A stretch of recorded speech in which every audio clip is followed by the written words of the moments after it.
A lot to get to this morning, and we will begin with the stunning sharing of sensitive military operations by top Trump administration officials through a group chat on the Signal app. The editor-in-chief of The Atlantic, Jeffrey Goldberg, reported yesterday that National Security Advisor Mike Waltz inadvertently added him earlier this month to a group chat about military strikes on Yemeni Houthis. According to Goldberg, the group included Vice President J.D. Vance, Secretary of State Marco Rubio, Defense Secretary Pete Hegseth, and others, many others. In the article, Goldberg described his initial skepticism, wondering if the unsolicited outreach was part of a disinformation campaign. Goldberg wrote that Hegseth on Saturday, March 15th, texted the group the war plan 2 hours before the strikes, which included precise information about weapons packages, targets, and timing. Goldberg left the group after he concluded it was almost certainly real.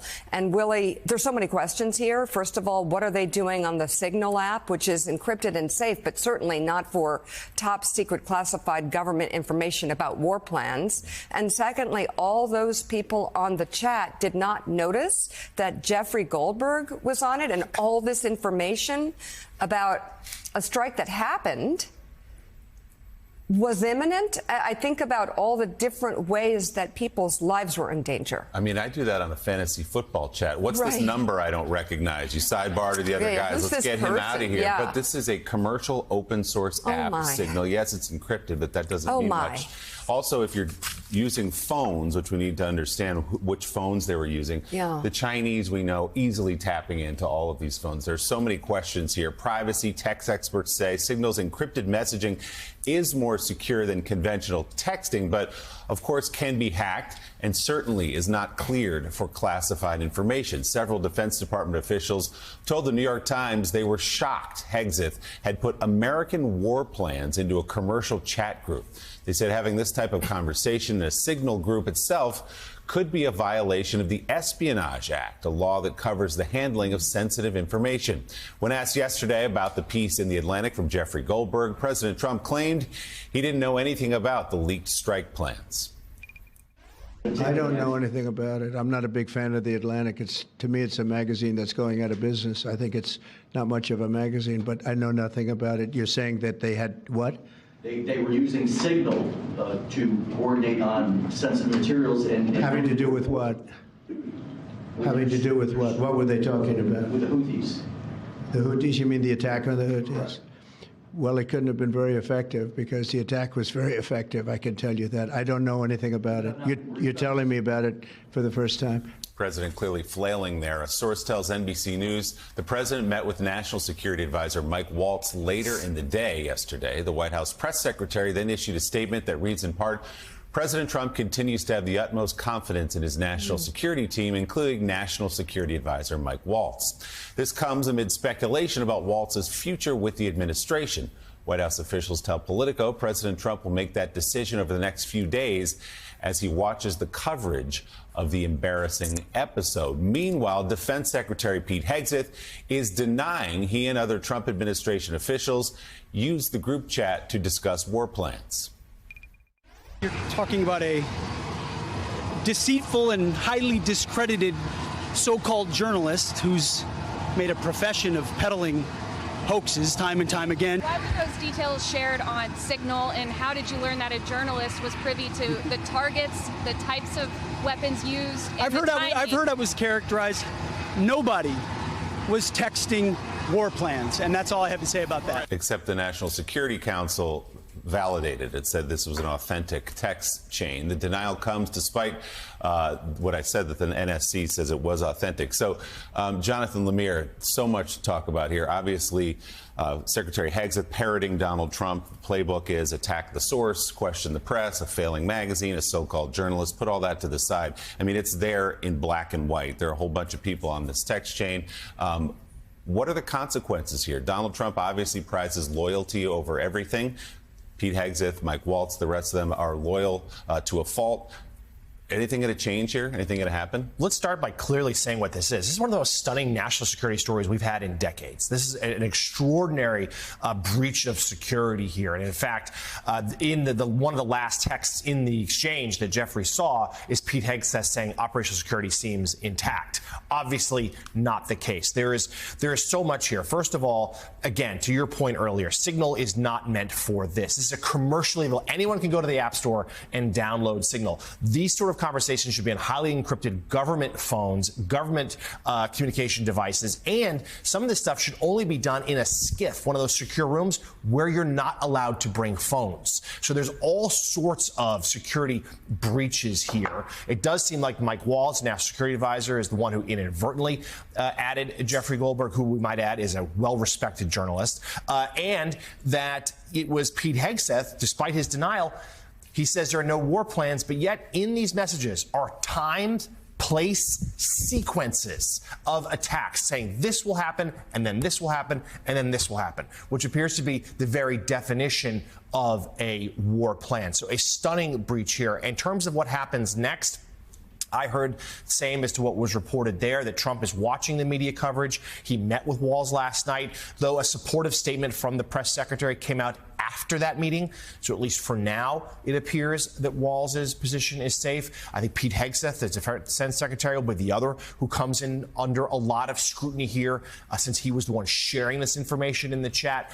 Others who were there include the Secretary of State, DNI head, other Treasury Secretary, all represented.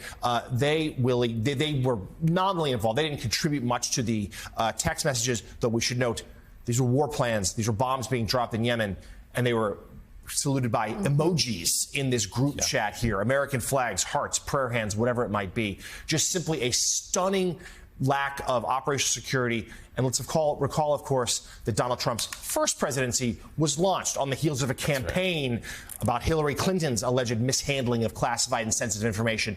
Nothing compared to this. We'll get to the Republican reaction to this, widely dismissing it as a mistake. David French, in your new piece this morning, you write, if Pete Hegseth had any honor, he would resign. This group was labeled Houthi PC Small Group, PC meaning Principals Committee, meaning all the big shots were on it, among them Vice President Vance, Secretary Hegseth, Secretary of State Marco Rubio, Director of National Intelligence Tulsi Gabbard. The list goes on and on and on. Can you just take a step back for us as someone who has served, who was a JAG as well? How serious a breach is this? You know, I have never even heard of anything quite like this. Like, when I was a JAG officer, I investigated leaks or spillages of classified information. I saw careers of officers destroyed instantly for behavior that was a fraction as irresponsible as this. It really is a key moment, I think. It is a key moment that says to the Trump administration, where the Trump administration looks to America and tells us, do they have any standards at all other than loyalty to Donald Trump? Because if there are any standards at all, there has to be accountability here, and serious accountability. I don't know how Pete Hegseth can lead with credibility.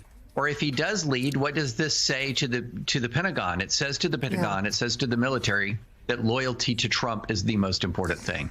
Yeah, and David Ignatius, I actually want to start there. The shock of this and the level of disregard to national security is quite obvious here. The use of this app for this purpose, the number of people who were on this group chat at the highest levels of the country's defense, national security, or power. But I also want to ask you about what's going on right now, and that's the administration's response, which is to either shrug their shoulders or to blame the media falsely. What does that say? So, Mika, I think the response so far reinforces this sense that we have that the administration regards rules about classified information as for junior people, little people, not for us senior people who are going to take the convenience of this app and use it. It's a pain in the neck to go into a SCIF. It's a pain to follow these rules that restrict classified information, and they behave as if those rules aren't for them. I found Pete Hegseth's ad hominem a personal insult to the journalist who in this story, as Jeff describes it, behaved with great responsibility.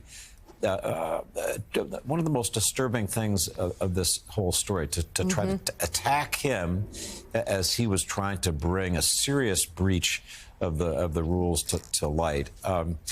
One of the administration's phrases drawn from Silicon Valley is move fast and break things. And you have a sense with this group that they were moving fast. They wanted to get their Yemen Houthi policy done, and that in the process, they just ignored all the rules that normally found this kind of decision-making. These were not small classified matters. These were pretty much the biggest secrets the government has about who and where and when. So it's, as you said at the outset, Mika, this is a bombshell.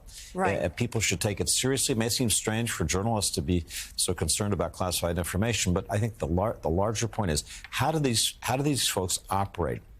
Did they obey rules at all? In this case, it suggests they didn't.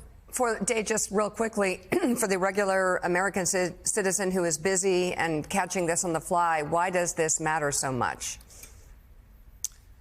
So the reason this matters is that these rules are in place to save lives, to protect information that could get people killed.